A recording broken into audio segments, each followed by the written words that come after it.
6절에서 9절의 말씀이 되겠습니다.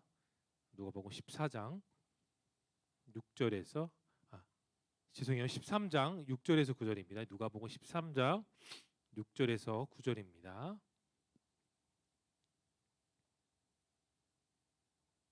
6절에서 9절의 말씀을 저와 여러분이 한 절씩 교독하고 마지막에 함께 읽겠습니다.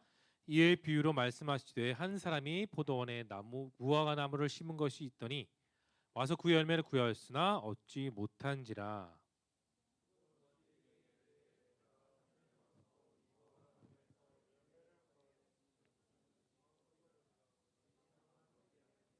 대답하여 이르되 주인이여 금년에도 그대로 두소서. 내가 두릅하고 거름을 주리니 함께 읽겠습니다. 시작. 이후에 만일 열매가 멀면 좋거니와 그렇지 않으면 찍어버리소서 하였더라. 아멘. 아멘. 누가복음 13장 6절에서 9절의 말씀으로 한번 따라해 볼까요? 열매 맺는 삶. 네, 열매 맺는 삶이라는 제목으로 은혜를 나누길 원합니다. 자, 여러분 세계에서 가장 품질이 좋고 맛이 좋고 당도가 높은 포도를 생산하는 나라는 어디일까요? 보통 우리가 와인 하면 떠오르는 나라 어딜까요? 그렇죠? 샴페인이라는 단어 자체도 불어입니다. 프랑스죠. 프랑스의 한 마을에서 그 값어치가 정말 좋은 포도를 생산하는 그 마을에 그 인터뷰한 걸 예전에 본 적이 있어요. 한 마을에서 근데 그게 있어요, 여러분. 좋은 포도를 생산하기 위해서 포도나무를 심을 때 여러분 한번 생각해 보십시오. 좋은 열매는 보통 우리가 생각하기에 좋은 열매는 어느 땅에 심어야 그 열매가 제대로 날까요? 당연히 비옥한 땅. 둘이 짰어요? 따라해볼까요? 비옥한 땅. 토질이 좋은 땅에 심어야 당연히 좋은 열매를 맺는다고 우리는 그렇게 생각합니다. 그게 일반 상식이에요. 그런데 이 프랑스의 한 마을에서는 포도나무를 심을 때 일부러 좋지 않은 땅에 열매를 심는다고 합니다. 이유가 있어요. 포도나무를 토질이 좋은 땅에 심으면 쉽게 자라서 탐스러운 포도가 열리긴 한데 뿌리가 깊이 내려가지 않아서 열매의 당도가 떨어진다고 합니다. 그래서 그 프랑스의 마을의 대부분은 그 열매를 품질이 좋지 않은 땅에 일부러 뿌린다고 해요. 그래서 그 열매가 척박한 환경에서 뿌리를 깊이 내리면 내릴수록 포도나무의 열매의 당도가 높아질까요? 낮아질까요? 높아지게 된다는 것을 그들이 찾아냈기 때문에 품질이 나쁜 땅에 열매를 뿌린다고 해요. 땅은 좋지 않습니다. 하지만 그 열매가 뿌리를 깊이 내리기 때문에 그 열매가 값진 진귀한 포도 열매를 맺힌다는 것을 영상을 본 적이 있어요. 여러분 쉽게 이루는 일보다 어렵게 얻는 일 그리고 어렵게 얻는 그 과정이 내 머릿속에 기억이 오래 남을까요? 아니면 쉬운 게 기억이 오래 남을까요? 답은 정해져 있어요. 어렵게 얻는 과정을 걸치면 걸칠수록 여러분의 기억에는 오래 남습니다. 또 쉽게 할 때보다 힘들게 한 뒤에 더 의미가 있는 법이죠. 그것이 바로 가치 있는 인생이고 오늘 본문의 말씀처럼 열매 맺는 인생입니다. 오늘 본문에도 인생의 가치를 그 예수님이 다루고 있어요. 자, 13장 6절을 열어볼까요?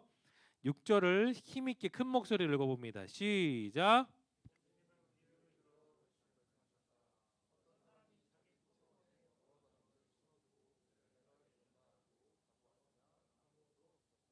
뭐가 있었다고요?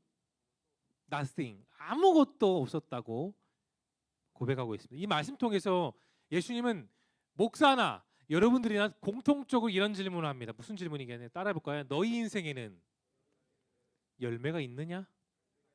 주님은 저나 여러분에게 똑같이 이 6절의 말씀으로 같이 물어보십니다. 제자들도 마찬가지야. 제자들도 역시 너희 인생에 열매가 있느냐? 누구에게나 다 예수님은 같은 질문으로 말씀을 하셨어요. 그렇다면 우리는 내 자신에게도 이렇게 질문해봐요.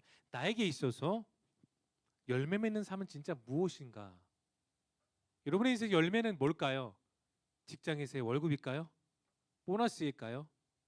아니면 학교에서 A플 받고 장학금 받는 게 여러분 인생 열매이겠습니까? 물론 그것도 작은 열매일 수는 있어요. 하지만 여러분의 인생의 궁극적인 열매는 거기에 있지 않아요. 여러분의 열매에는 그 열매를 알기 위해서는 우리 이 과정을 꼭 걸쳐야 됩니다. 여기 부장님, 부감도 계시고 저도 있고 사모도 있지만 우리는 그 인생에 있어서 열매를 온전히 잇기 위해서는 부단한 노력의 과정인 따라합시다 회개. 목사님 뜬금없이 열매 맺는데 회개가 왜 필요해요? 그래요. 우리가 인생으로 봤을 때 세상 속에서의 열매 맺는 게 아니라 여러분 내가 크리스찬으로서의 열매 맺기 위해서는 제대로 된 하나님이 원하시는 열매를 맺기 위해서는 우리는 다 예외할 것 없이 목사든 장로이든 권사이든 직분을 떠나서 누구나 예수님을 믿는 사람들은 다 따라합시다 회개. 그 회개의 과정을 거쳐야 됩니다. 그런데 보통 크리스천은 이렇게 생각해요. 회개는 하나님 앞에서 정말 잘못된 죄를 저지르고 사람들 앞에서 손가락질 받을 만한 죄를 저질렀기 때문에 그런 사람들이나 회개를 한다라고 생각하고 본인은 회개할 필요가 없다라고 하는 그런 크리스천들도 우리 주변에 충분히 있습니다. 그게 신앙생활을 오래 하든 짧게 하든 나이가 젊던 나이가 있던 그런 사람들이 여전히 있다는 거예요. 우리가 읽진 않았어요. 근데 여러분 핸드폰을 보세요. 5절에서 예수님은 분명히 경고하십니다. 내가 너에게 말하지만 너희도 회개하지 않으면 따라합시다. 다 그와 같이 망하게 될 것이다. 5절은 제가 일부러 안 읽었어요. 너무 세기 때문에. 한 나이 많은 랍비가 사람들에게 너희는 죽기 전에 회개하라고 그런 말을 한 적이 있다고 해요. 그때마다 사람들이 이렇게 말했습니다. 랍비요, 우리가 죽는 날을 언제인지는 알지 못합니다. 태어난 날은 알아요. 하지만 저희들은 저희 죽는 날짜를 모릅니다. 그렇게 말했습니다. 맞아요? 근데 그거 알아요, 여러분? 미안한 말이지만 오는 데는 순서가 있지만 가는 데는 순서가 있어요? 몰라요. 있다고 할 수도 없어요. 가는 데 순서는 모른다. 그랬을 때 제가 어이가 언제 죽을지 모른다는 그 말에 랍비는 이렇게 대답했다고 합니다. 세게 대답해서 그렇다면 너희는 지금 당장 따라합시다. 회개하라. 그렇게 말을 했다고 해요. 랍비는 힘줘서 말했어요. 여러분 보통 사람들은 자주 그래요. 내가 진짜 해야 될 일들을 바로바로 할까요? 아니면 미룰까요? 뒤로. 시간이 아직 있으니까 여유가 있으니까 나 자꾸 뒤로 미루게 되죠. 정말 내가 해야 될 일들에 대해서. 그렇지만 내가 하고 싶은 일에 대해서 그 일에 대해서는 여러분은 열정을 다합니까? 안 합니까? 눈에 불을 켜고 열정을 다해요. 내가 하고 싶은 일에 대해서. 그런데 정작 내가 주님 보실 때에 주님이 원하시는 그 일에 대해서 우리는 미루는 일들이 참 많습니다. 그래서 내가 해야 될 일들의 우선순위를 바꿔버리기도 하죠. 그러나 여러분 다음 순간에 우리는 그 다음의 순간을 맞이하지 못할 수도 있습니다. 그래서 우리는 늘 매일매일 삶 속에서 내가 하나님께 고백하고 기도하며 살아가야 됩니다. 여러분 기도란 자체는 하나님과의 대화기도 한데 내 한 주의 삶을 돌아보며 하나님께 고백하는 여러분의 진솔한 따라해볼까요? 진솔한 고백이에요. 기도가. 그렇기 때문에 그 기도는 자체가 따라합시다. 회개가 되는 것이죠. 주님은 여러분을 정죄하지 않으세요. 사람은 정죄할 수 있어요. 사람은 다른 사람에게 정죄할 수 있어요. 그러나 여러분 스스로에게 다짐하고 예수님께 고백하면 주님은 두 번 다시 여러분의 그 삶에 잘못된 점을 정죄하지 않으십니다. 예수님이 말씀하셨어요. 여러분 시대의 변화를 가져오기 위해서도 개혁이 필요하듯이 여러분의 인생 가운데서 새로운 변화, 새로운 비전, 새로운 꿈을 꾸기 위해서는 여러분 삶에 변화가 필요합니다. 그 변화의 시작이 뭘까요? 따라합시다. 회개. 그것이 회개입니다. 여러분 코람데오 들어봤습니까? 들어본 사람 손 한번 들어볼까요? 코람데오.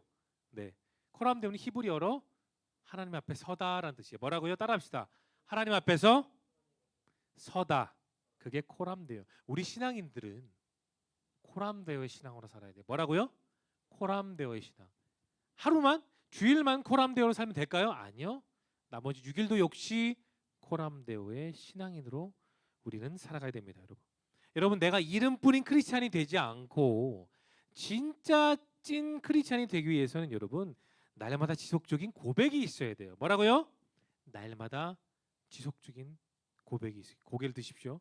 우리가 제대로 회개하며 하나님의 도우심을 받을 때 여러분의 인생은 변화가 일어나게 됩니다. 내가 알지 못하는 상황 가운데서 그 주님이 예배하신 타이밍 가운데 여러분의 인생은 변화되게 되어 있습니다. 여러분 회개는 아무나 할까요? 회개 아무나 하는 거 아니에요.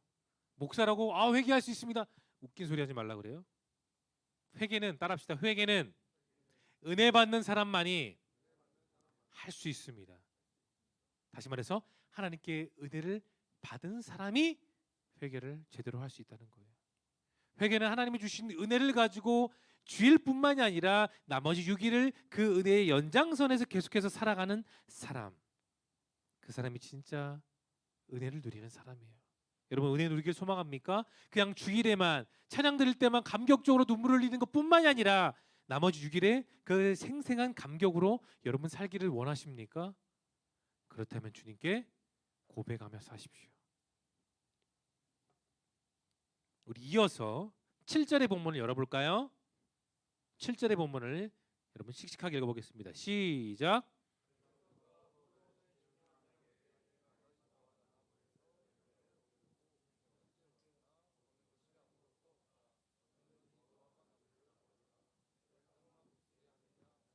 우리가 보통 마트에서도 무화과 열매 먹잖아요, 사서. 근데 여러분 문제 한번 내볼게요. 자, 제가 상품권 걸고 그래야지 집중하니까 제 사비로 상품권 걸고. 자, 무화과 나무가 열매를 맺히기 위해서는 눈이 갑자기 파릇파릇해졌네. 자, 무화과 나무가 열매를 맺히기 위해서는 얼마의 시간이 걸릴까요? 너무 뜬금없으니까 기간을 줄게요. 1년 이상, 4년 이하. 업앤다운으로 손 들고 말해볼까요? 도현 씨, 정답이다. 박수 한번 주세요.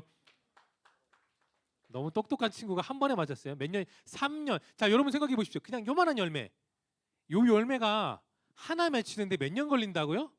3년이라는 시간이 걸린대요. 3년이란.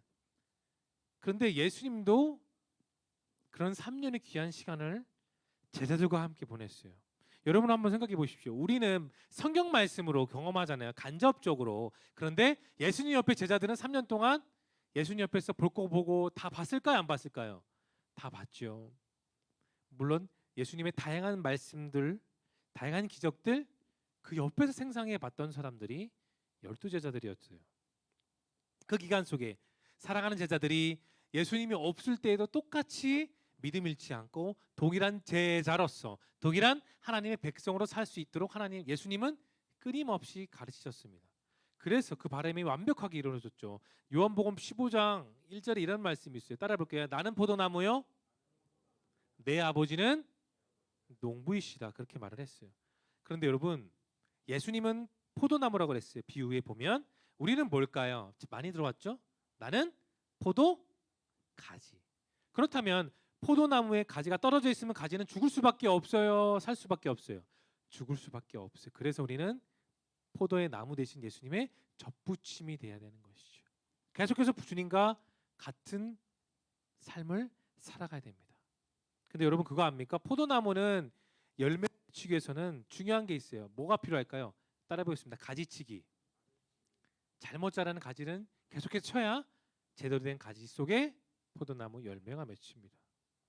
근데 가지치기는 한두 번만 하는 게 아니에요. 수시로 그 농부가 그 밭으로 나아가 가지를 계속해서 봐야 돼. 수고로움이 있다라는 겁니다. 노력이 있어야 되고 시간이 있어야 되고 헌신이 있어야 되고 사랑하는 마음이 있어야 가지를 칠 수가 있는 겁니다.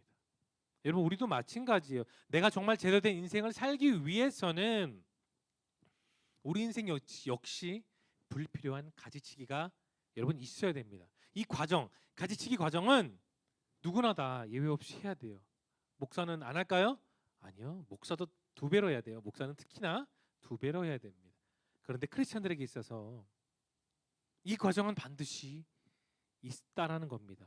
우리는 그런 생각을 해요. 교회 다니면 늘 평안하고 기도 응답을 잘 받고 나는 모든 것이 다 평안할 거야. 여러분 착각하지 마세요. 신앙생활은 평안한 것만 있는 것이 아니에요. 고난도 있고요. 때로는 이해되지 못하는 상황 속에 내가 있고요. 때로는 억울한 일 속에 신앙생활을 하게 됩니다. 그게 바로 여러분 인생의 가지치기의 과정입니다. 때로는 힘들고 불행하는 과정, 그런 삶 속에 우리는 계속해서 신앙의 과정을 걸치고 있습니다. 여러분이 잘 아는 동방의 의인 누가 있죠? 욥이 있어요. 욥. 여러분 많이 들어봤을 겁니다. 욥은 하나님의 테스트 가운데 정말 억울하게 소중한 자녀들이 일시간에 지붕이 무너져 죽고 갖고 있던 모전 재산이 다 날아가고 아내마저 저주하고 떠나는 그런 상황 가운데 비참하게 있었던 사람이 누구냐? 욥이었어요. 근데 그 욥은 어려운 가운데서도 계속해서 하나님을 바라봤습니다. 그 바라보는 시간 과정의 끝에 다다랐을 때 하나님은 두 배의 축복으로 그를 다시 축복하여 주셨어요. 우리는 이 얘기를 잘 알아요. 욥은 어려움 속에 있었다. 그런데 믿고 승리해서 두 배의 축복을 받았다. 우리는 잘 압니다. 그런데 우리 마음에 잘 안 왔죠. 왜냐? 감정이입이 안 되기 때문이에요. 여러분, 욥에게 있어서 축복은 진짜 축복이 뭔지 아세요? 따라 보겠습니다. 영적인 성수. 돈이 많아진 게 아니라 자녀가 두 배로 늘어난 것도 아니고 가진 재산이 두 배 늘어나는 것에 여러분 초점을 맞추지 마세요. 영적인 성숙이 있었던 그것이 필요합니다. 진짜 크리스찬들에게 있어서는 돈에 늘어나는 것이 아니라 가진 재산이 늘어나는 데 집중하는 게 아니라 여러분의 필요한 인생의 영적인 성숙을 붙잡을 수 있기를 예수님의 이름으로 축복합니다. 그런데 우리 마음은 자꾸 재산, 자꾸 물질에 집중하고 거기에 빠져요. 그런데 여러분, 우리는 신앙생활에 있어서 세상적인 안목으로 살면 안 됩니다, 여러분. 찬양 부를 때만, 말씀 들을 때만, 소그룹 할 때만 집중하는 것이 아니라 모든 상황 가운데 여러분의 영적인 성숙을 위해서 함께 달려나갈 수 있기를 예수님의 이름으로 축복합니다. 욥에게 있어서 그 시간 안타까운 시간이에요. 벽돌을 머리끝부터 발끝까지 긁어야 됩니다. 그러나 그의 인생의 그 시간은 둘도 없는 지워지지 않는 감사의 시간이 되었어요. 왜냐? 그 시간을 통해 하나님이 진짜 나를 위해서 이 역사하심을 그런 뼈저리게 경험했기 때문입니다. 여러분, 고난은 사람을 만들어. 세상 사람들에게서 고난은 자꾸 벽을 밀치지만 예수님을 믿는 저와 여러분들에게 있어서 고난은 제대로 된 나를 만들어 갑니다. 여러분, 억울한 일을 경험해요. 듣고 싶지 않은 말을 듣습니다. 근데 거기서 여러분 멈추지 마십시오. 그 상황 가운데 예수님은 나를 어떻게 이끌어 가실까? 이 상황 가운데 예수님은 나에게 무엇을 바라실까? 이 상황 가운데 내가 무엇을 해야 될까? 여러분 고민하시길 바랍니다. 그렇다면 그 상황 가운데 저와 여러분은 뭘 해야 될까요? 오늘 본문에서 6절을 보면 무화과 나무 또는 포도원 지기는 3년 동안 노력했지만 아무것도 거둘 수가 없었어요. 열받았어요. 빡쳤습니다. 그래서 포도원을 뒤집는다고 해요. 아, 다 불살라야지. 본문에 그렇게 나와 있습니다. 감정이입이 그대로 된 거예요. 왜냐?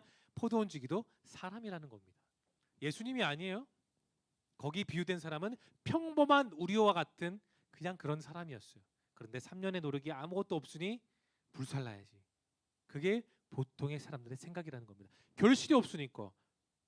데이터를 봤을 때 노력에 비해서 아무런 결실이 없으니까 그냥 포도원을 태우겠다. 그런 말을 했습니다.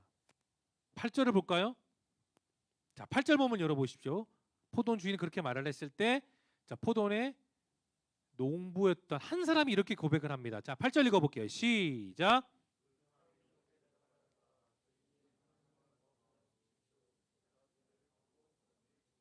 자, 그 포도원을 담당하는 사람에게 뭐가 필요했을까요? 시간이 필요했습니다. 시간. 다시 포도원을 읽을 수 있는 그 준비의 시간이 필요했던 겁니다. 시간을 달라고 요청했어요. 그리고 자신의 계획이 어떤지를 포도원 주인에게 소상하게 얘기했죠. 포도원 주인은 마음 먹은 대로 준비하고 노력했습니다. 여러분, 이 8절의 키포인트는 그거예요. 내가 마음 먹고 행동할 때 내 인생이 바뀐다가 핵심 포인트입니다. 근데 더 중요한 거 있어요. 내가 마음 먹고 행동하더라도 그 인생을 이끌어 가시는 하나님을 의지하며 준비할 때 변화된다. 거기에 여러분 포인트를 두십시오. 여러분 인생 가운데 부딪히는 문제, 내가 감당할 수 없는 고민, 어려움들. 근데 거기에 핵심을 보면 쉽게 해결할 수 있습니다. 내가 뭘 바라봐야 될까요? 따라합시다. 예수 그리스도. 뻔한 답이에요. 알고 있는 답이에요. 이미 알고 있어요. 그러나 우리 인생의 답정너입니다. 유일한 진리 대신 예수님을 믿는 것. 너는 대답만 해. 예수님이 인도하시니. 그게 우리 인생의 답정너예요. 모든 성공자들은 말만 늘어놓지 않았습니다. 계획하고 철저히 준비하고 노력함으로 그들의 인생이 바뀌었습니다. 우리 인생 크리스천들에게도 마찬가지입니다. 내 마음을 다잡으려는 마음, 내 마음을 다시 하나님께 드리는 마음, 그래서 다시 계획하고 다시 기도하며 다시 나아가는 것. 그것이 여러분 따라 볼까요? 순종의 기도, 응답의 기도입니다. 내가 주님께 순종하면서 적극적으로 마음으로 행동할 때 여러분 성경 속에 있었던 말씀과 그 축복들이 고스란히 여러분의 인생 가운데 적용됩니다. 그것을 믿으십시오. 행동하고 믿는 사람들이 제대로 된 크리스찬의 삶을 살아갈 수가 있습니다. 예수님의 말씀을 따라 평생 살았던 제자들처럼 또 1세기에 예수님 이후에 실제로 존재했던 초대교회 성도들처럼 세상의 말씀을 실천하는 여러분과 제가 될 수 있기를 예수님의 이름으로 축복합니다. 우리 이어서 요한복음 15장 9절부터 10절의 말씀을 열어볼게요. 너무나 중요한 말씀인데 읽어보겠습니다. 시작.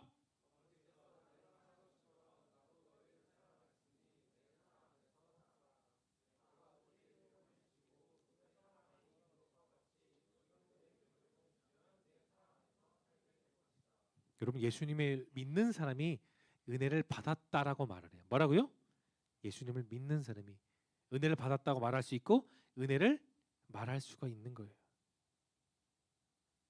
성경은 분명히 하나님의 사랑이 우리 인생 가운데 부음바 되었다고 로마서는 말하고 있습니다. 그런데 그 사랑이 부음바 되었다는 것은 신앙생활에 연수가 없어요, 여러분. 신앙생활의 연수에 따라서 하나님이 많이 부어 주실까요? 아니요. 중요한 건 내가 얼마나 하나님을 사랑하느냐, 내가 얼마나 지금도 하나님을 의지하느냐, 내가 얼마나 하나님과 함께 동행하며 살기를 원하느냐. 그 원하고 갈망하고 눈물 흘리는 사람에게 하나님은 그 깊이 있는 만큼의 여러분 은혜를 부어 주십니다. 하나님의 사랑은 정말 큽니다.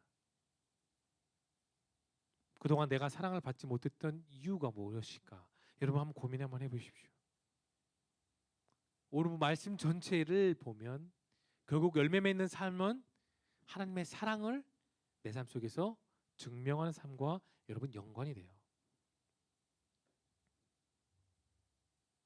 여러분, 여러분들이 읽는 말씀, 들어왔던 말씀 가운데 주님께서 내 마음속에 주시는 메시지는 무엇일까요?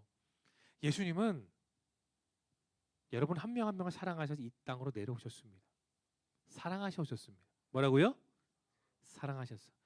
그리고 그 사랑의 열매가 여러분 삶 가운데 포도송이처럼 계속해서 풍성하게 맺히기를 여러분 원하십니다.